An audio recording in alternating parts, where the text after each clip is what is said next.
سرخط خبرهای مهم. پرواز هواپیماها از یک شهر تاجیکستان به مسکو بیکار شده است. وضع تامینات با برق بدتر می شود و بازسازی قلعه در خوجند که تاریخ 3000 سال دارد.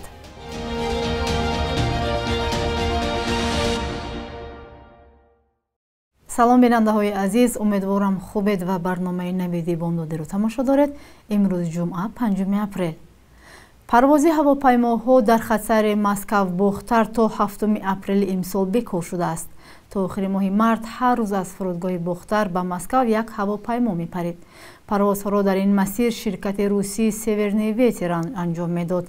فرهاد عبدالرشید زاده مدیر فرودگاه بختر روز 3 اپریل به رادیو آزادی گفت از روسیه برخی گرفتند که پروازها تا 7 اپریل بازداشته شده است. با گفته عبدالرشید زاده در این برخی سبب لغو پروازها را ننوشتند. پرواز هواپیماها در مسیر بختر مسکو در حال بیکار شده است که آخر ماه مارس مسافران این خط سیر از درماندن در فرودگاه شیرمیتوی مسکو شکایت کردند. یک گروه از مهاجران تاجیک به رادیو آزادی گفتند روز 28 مارس از فرودگاه بختر به شیرمیتو پرواز کردند، اما یک روز آنها را در این فرودگاه مسکو نگاه داشتند. در پی حبس شهروندان تاجیکستان با اتهام دست داشتن در حمله به تالار کراکو سیتی هال نگرانی ها از سفر به روسیه زیاد شد. مسئولان بعضی از نقطه‌های بلیط فروشی گفتند یک قسم مسافران بلیط‌های خود را برمیگردانند. معلوم نیست که چقدر مسافران از پرواز به روسیه دست کشیدند. در فرودگاه‌های دوشنبه، خوجند، کولوب و شرکت‌های سومون ایر و اورال میگویند در پروازها میان تاجیکستان و روسیه تغییراتی نیست. هرچند یک مسئول شرکت سومون ایر تصدیق کرد که از هر پرواز 10-15 مسافر کم شده است. فصل بهار موسم سفر صدها مهاجر از کشورهای آسیا مرکزی به روسیه است. مقامات قرقیزستان اخیراً از شهروندان کشور خود دعوت کردند که موقتاً به روسیه نروند. ذخیره آخرین آب در آب انبار نورک می تواند در روزهای 5 روز نزدیک استفاده شود. این ذخیره آب که تمام سلسله نیروگاه‌های برقی آبی بخش را با آب تامین می کند، می تواند الکی اولی هفته آینده به آخر رسد و انرژتیک ها اکنون تنها به آب و هوا امیدوارند. چون این تحلیل را خبرگزاری از پلوس پس از سفر به شهر نورک که از جانب شرکت برق تاجیک تشکیل شد نشر کرده است. به نوشته این خبرگزاری آب انبار قریب خالی بوده. مجرای آب دریای وخش در سطح خیلی پست باقی میماند که حجم استحصال برق را کاهش میدهد. انور کیرومدینوف معاون سرمهندس نیروگاه نورک به روزنامه‌نگاران خبر داده است که ذخیره آب در آب انبار در سطح 857 متر و 64 سانتی متر قرار دارد که نسبت به همین دوره سال گذشته 5 متر و 7 سانتی متر کمتر است. متخصص نیروگاه برقی آبی نورک تاکید کرده است که در وضع موجوده لازم می‌باشد که ذخیره‌های باقی مانده خیلی احتیاطکارانه استفاده شوند. این در حالی است که برخی ساکنان از منطقه‌های گوناگون تاجیکستان میگویند نزدیک 2 ماه برق را همگی 3 و یا 5 ساعت در شبانه روز می‌گرفتند. تامین اهالی با برق یکی از مشکل‌های اساسی حکومت تاجیکستان گفته می شود که در بیشتر از 30 سال اخیر با وجود بنیادی نیروگاه‌های زیاد تا حال حل خود را نیافته است. وزیر انرژتیک دلیر جمعه در ماه فوریه امسال کمبودی برق را به رشد اقتصاد و افزایش اهالی ربط داد، ولی ساکنان و کارشناسان آن را نتیجه صادراتش به خارجه و مدیریت نادرست می‌دانند. در شهر خوجند دیژ یا قلعه را بازسازی دارند که تاریخ 3000 ساله دارد. کارهای ساختمانی این انشا تقریبا 6 سال باز ادامه دارد و قرار است روزهای نزدیک با اشتراک امام علی رحمان رئیس جمهوری تاجیکستان به استفاده داده شود. در گذشته قلعه خوجند هرچند موضع تاریخی و فرهنگی شناخته میشد، ولی چندین سال اخیر در حدود آن قسم نظامی را تأسیس داده بودند و حالا مقامات ولایت سوخت نیت دارد آن را در نمونه یکی از بهترین جای سیاحی هنرمندی به معرض آن پیشکش نماید. فرزان محمدی از جریان آخرین کارهای ساختمانی آن گزارش می‌دهد. ساختمانچیان و هنرمندان آخرین کارهای بازسازی قلعه خوجند، کلانترین موضع تاریخی و سیاحی ولایت سوخت را اجرا کرده ایستادند. برای ساختمان بناهای تاریخی و زیب و زینت آن چندین هنرمندان از ولایت‌های سمرقند و بخارا و فرغانه ازبکستان هم جلب گردیدند. حالا حدود 25 هنرمند سمرقندی جهد دارند هرچه زودتر کارهای خود را در ساختمان قسمت بیرونی آثارخانه به انجام رسانند. کمتر نقشو از سمرقند اومساست. همین پولنی ریشتو از سمرقند اومساست همش.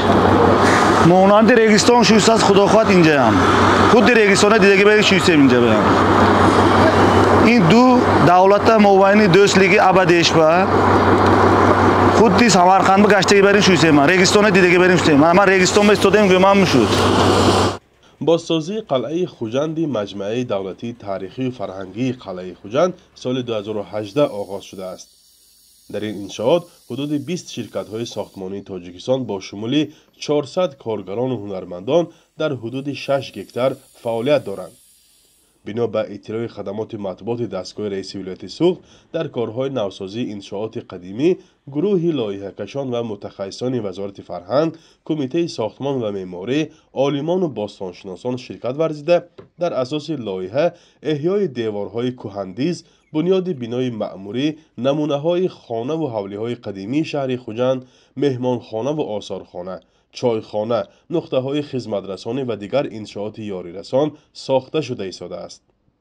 در حدود انشاءات محله قدیمه خوجند با فراگیری 8 حولی تاریخی و دیگر رسته‌های هنری و فرهنگی بنیاد شده است.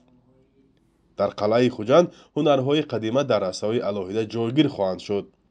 هنرهای نقاشی، کنده‌کاری، کارکرد بدیعی سنگ، کندلکاری، کلالگری، قالین‌بافی، زرگری، دوریدگری و امثال اینها. چون که در اینجا یک سینتز آمیخته شده چند صنعت رو ما در اینجا می‌بینیم. همین شکل که در همین کلالگری داشتیم ما در اینجا صنعت بوریش، صنعت کاشانکاری رو می‌بینیم که در دیگر بناهای ما نه در سمرقند نه در بخارا دیده می‌تونیم. برای همین در اینجا سهم استادان که درجه‌گی همکاری کردن خیلی کلان است. گروهی از زنها 3 سال باز برای صیقل دادن هنری کلالگری در قلعه خوجند کار میکنند و بعد به استفاده دادن انشاءات آنها صاحب حولی تاریخی میشوند. همین هنر ما از ازبکستان شهر ریشتان آمده، این کار به ما یاد داده رفتگی.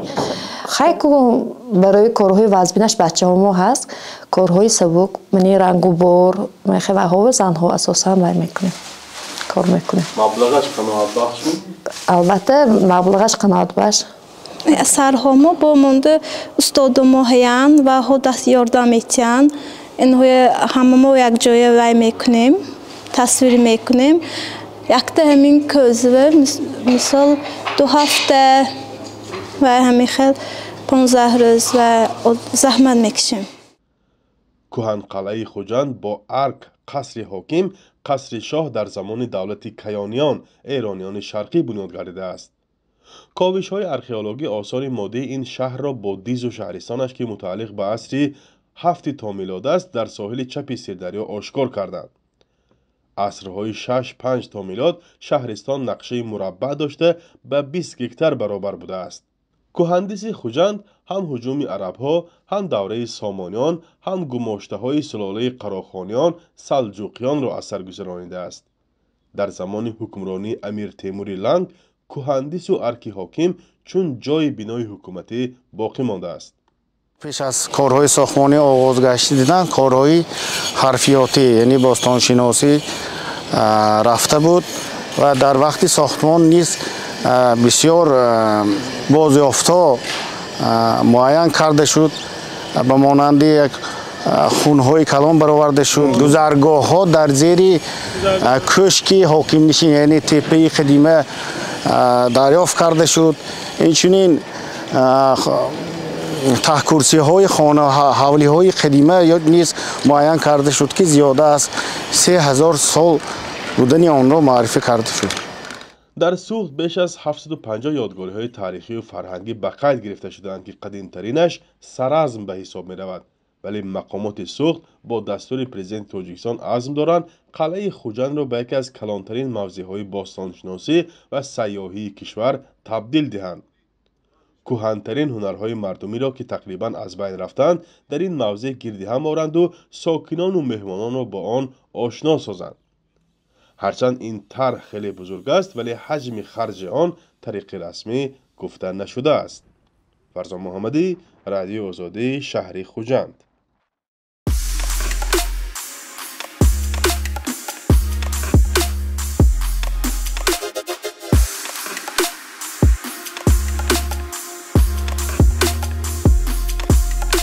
همه چیزی که میخواهند و میخواهید در اینجا هست. تازه ترین اخبار، گزارش های ویدیویی، شرح حادثه و تحقیقات ژورنالیستی. زمینه رادیو آزادی را نصب کنید و همین این را با انگشت زدن به تلفن هوشمند خود به دست بیارید. ماموران ФСБ یا خدمات فدرالی امنیتی روسیه 3 زاده آسیای مرکزی را به گمان کمک به حمله‌وران کراکو سیتی هال مسکو دستگیر کردند. خبرگزاری روسی تاس روز 4 اپریل در این باره خبر داد، اما هویت آنها و جزئیات قضیه را آشکار نکرد. منبع از قول مسئولان ФСБ نوشته است که این 3 نفر به حمله‌وران سلاح و ماشین خریده دادند. تصدیق آن از منابع مستقل امکان پذیر نیست. گمانبران در شهرهای مسکو و یکاترینبورگ و اومسک بازداشت شدند. حمله مرگبار به کراکو سیتی هال در شب 22 مارس صورت گرفت. گروه تندروی دولت اسلامی یا دوئیش مسئولیت حمله را به دوش گرفت، ولی بعضی از منصبداران روسیه انگشت اتهام را به طرف اوکراین دراز کردند. کیف دست داشتنش را در حادثه انکار کرد. بخش یک روز تاریخ از مهمترین تحولات تاریخی برای امروز خبر می‌دهد.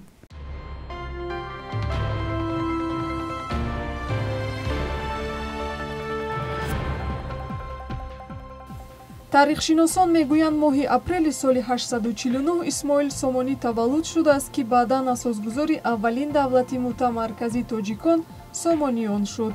ӯ 58 сол умр дид ва аз мақоми волии бухоро то амири моваронаҳру хуросон ва давлати сомониён расид. баъди касби истиқлолияти ҷумҳурии тоҷикистон ҳукумат исмоил сомониро ба як рамзи эҳёи давлати тоҷикон табдил дод ва муҷассамааш дар маркази шаҳри душанбе қомат афрохта бисёр рамзҳову нишонаҳо мисли пули миллӣ, кӯчаву шаҳрҳо, собиқ қуллаи коммунизм номи исмоили сомониро гирифт. 5 апрелро Созмони Милали Муттаҳид рӯзи озодии виҷдон номидааст, ки ба хотири васфи баландтарин арзишҳои инсонӣ мисли эҳтиром ба инсон ва ҳуқуқи башар, гуногунандешӣ, дину эътиқод ва сулҳофаринӣ эҷод шудааст.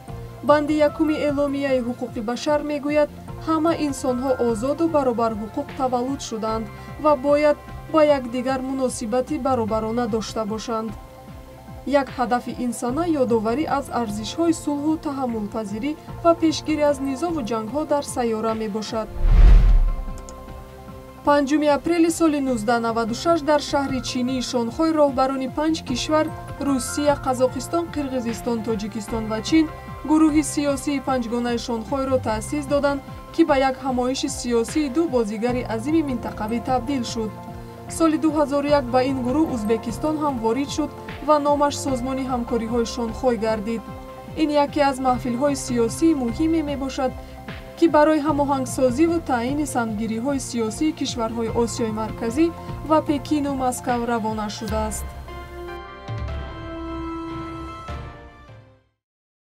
و در این قسمت برنامه چون همیشه از قرب اسعار میگوییم. بانک ملی قرب اسعار خارجی رو برای امروز چنین تعیین کرده است: 1000 روبل برابر است به 118 سومانی، 100 یورو به 1189 سومانی و 100 دلار به 1095 سومانی.